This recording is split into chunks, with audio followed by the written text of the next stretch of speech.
Olá, caros amigos. Espero que todos estejam bem e que a paz do nosso amado Mestre Jesus nos envolva hoje e sempre. Eu sou Andréia, colaboradora e voluntária do CAE João de Camargo. E hoje, com muita alegria, estamos aqui reunidos para refletirmos um pouquinho sobre o culto do Evangelho no lar, seus benefícios, como fazê-lo, quem participa. E o tema da nossa reflexão de hoje, ele foi baseado num roteiro que se encontra ao final do Evangelho segundo o Espiritismo.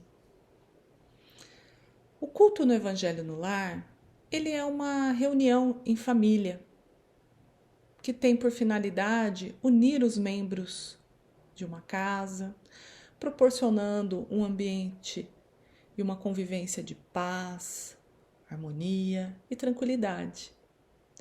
Ele higieniza o nosso lar através dos pensamentos e sentimentos mais elevados, permitindo também e facilitando o auxílio dos nossos amigos benfeitores. Ele tem por objetivo refletir e meditar sobre os ensinamentos de Jesus. Por que isso? Por que realizamos essa prática? Porque através da oração nos fortalecemos para enfrentarmos as diversas dificuldades que a vida nos apresenta. Ele nos inspira confiança, nos protege e também nos permite refletir com ponderação, elevando o nosso padrão vibratório e também para que possamos contribuir para um mundo melhor. Bem, agora que falamos um pouquinho do seu significado, do porquê realizamos o culto do Evangelho no Lar, nós vamos falar sobre o roteiro. Iniciamos com a escolha de um dia e horário fixo. Nós escolhemos esse dia e horário para que estejam presentes todos os nossos familiares que desejam participar do culto. E por que um dia e horário fixo? Porque assumimos um compromisso de pontualidade com a espiritualidade, garantindo também a assistência deles durante a reunião. E assim como todos nós temos os nossos compromissos da vida material, os nossos amigos benfeitores espirituais também têm os seus compromissos. Por exemplo, nós escolhemos realizarmos todos os domingos às 20 horas. Então, todos os domingos, nós iremos nos reunir para a execução do culto do Evangelho no lar. Pode ser realizado numa sala, num quarto, em qualquer ambiente da casa. Após a escolha, então nós iniciamos a nossa reunião com uma prece inicial. Essa prece ela deve ser simples e espontânea, vinda da alma. Pela prece, o homem atrai para si o auxílio dos bons espíritos que nos vêm auxiliar também nas nossas boas resoluções e nos inspirar bons pensamentos. A prece ela deve valorizar os sentimentos e não realizarmos com palavras rebuscadas de difícil entendimento. Ela deve ser simples. E também nós devemos solicitar a direção divina para a prática da reunião. Em seguida, realizamos uma leitura de um trecho do Evangelho de Jesus. Pode ser uma Bíblia, pode ser um livro com uma mensagem edificante. a escolha pode partir de todos da família. No nosso caso, nós escolhemos o Evangelho segundo o Espiritismo, porque ele possui passagens muito belas e com a interpretação dos espíritos que nos facilitam o entendimento.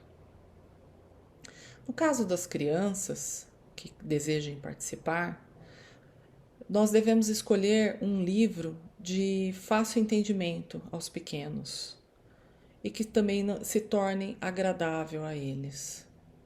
Podem ser livros de historinhas, livros com mensagens e passagens de Jesus. Após a leitura, nós realizamos os comentários sobre o texto que lemos. Esse texto, nós podemos escolher também de uma forma sequencial do Evangelho, ou também podemos escolher aleatoriamente, abrindo ele uma passagem. E esses comentários que nós realizamos, eles não podem ser muito longos, devem ser breves, meus amigos, que facilitem a compreensão dos ensinamentos e a sua aplicação na nossa vida diária. Seria a nossa visão sobre aquele ensinamento lido. Todos que se sintam à vontade podem fazer um comentário, porque cada pessoa tem uma interpretação diferente sobre a passagem lida. Então, seria interessante que todos fizessem os seus comentários. O que não pode ocorrer, meus amigos, são os julgamentos.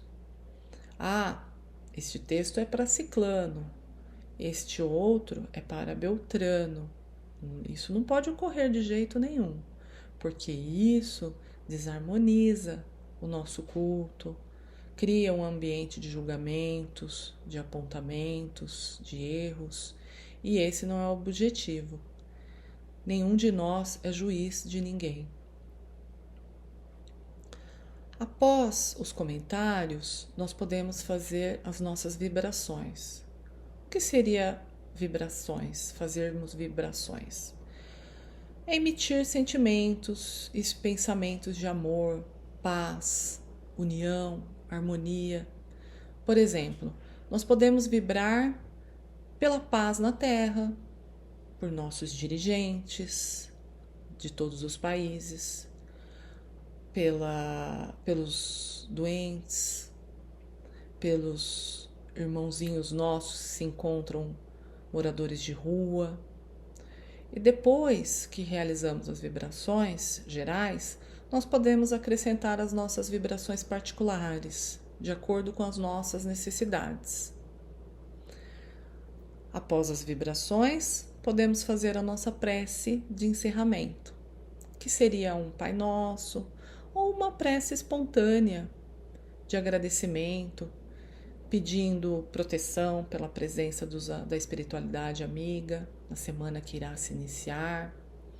E eventualmente também aqueles que fazem uso da água fluidificada podem pedir à espiritualidade para que fluidifique aquela água, colocando medicamentos espirituais para o nosso equilíbrio interior. Cada pessoa toma um copo e está encerrado o culto. Agora, nós iremos fazer breves comentários sobre alguns aspectos que merecem a nossa atenção durante o culto. Primeiro, não é recomendado que o culto seja longo. A duração da reunião, ela pode ser de 15 a 20 minutos, dependendo do número de participantes de cada família. Mais que isso, ela se torna cansativo, meus amigos. As pessoas elas vão se dispersando e não será proveitoso. É lógico que durante o culto devemos desligar todos os aparelhos eletrônicos ou deixá-los no modo silencioso, como celulares, TV. Qualquer coisa que tire a nossa atenção do culto. devemos evitar. É permitido para aqueles que gostam colocar uma música suave de fundo para que possa nos auxiliar na meditação. Fora isso, não devemos ter mais nada que tire a nossa concentração. Outro aspecto importante é uma dúvida que algumas pessoas têm, se podemos ou não realizarmos o culto sozinhos. Sim, claro.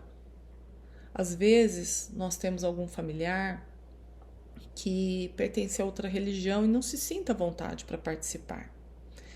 Então, não há nenhum problema em realizarmos o culto sozinho. O que devemos fazer é nos recolhermos num cômodo e fazermos ele sozinhos. Não há nenhum problema. Lembrando que nunca estamos sozinhos do ponto de vista espiritual. Não devemos também suspender a prática do Evangelho em virtude de visitas ou passeios adiáveis. O que fazemos é convidar a nossa visita para participar junto conosco. Não é recomendado também que se dê passividade. O que seria passividade? Significa ter manifestação mediúnica durante o culto. Não é o ambiente adequado para isso. Há os centros espíritas com estudos sistematizados e reuniões mediúnicas para esse tipo de atividade. O culto no Evangelho no Lar, ele é um momento de reflexão sobre os ensinamentos do nosso amado Mestre Jesus. E agora que chegamos ao final dos nossos comentários, das nossas reflexões sobre o culto, eu gostaria de fazer uma citação sobre uma frase de Emmanuel no livro Jesus no Lar. Para quem não conhece, Emmanuel foi o mentor espiritual de Chico Xavier. E nesse livro ele cita a seguinte frase: quando o Evangelho penetra o lar, o coração abre mais facilmente a porta ao Mestre Divino. Hoje, que quase 20 séculos são decorridos sobre as primícias da Boa Nova, o domicílio se transformou no mundo inteiro. Linda essa frase, né? Então, ou seja, meus irmãos, quando nós trazemos o Evangelho para o interior das nossas casas, nós todos terminamos o culto do Evangelho no Lar naquelas vibrações de Jesus, como eram feitas na casa de Simão Pedro. Eu gostaria de agradecer a todos pela oportunidade de estarmos aqui hoje reunidos. E que a paz do Mestre Jesus nos envolva hoje e sempre.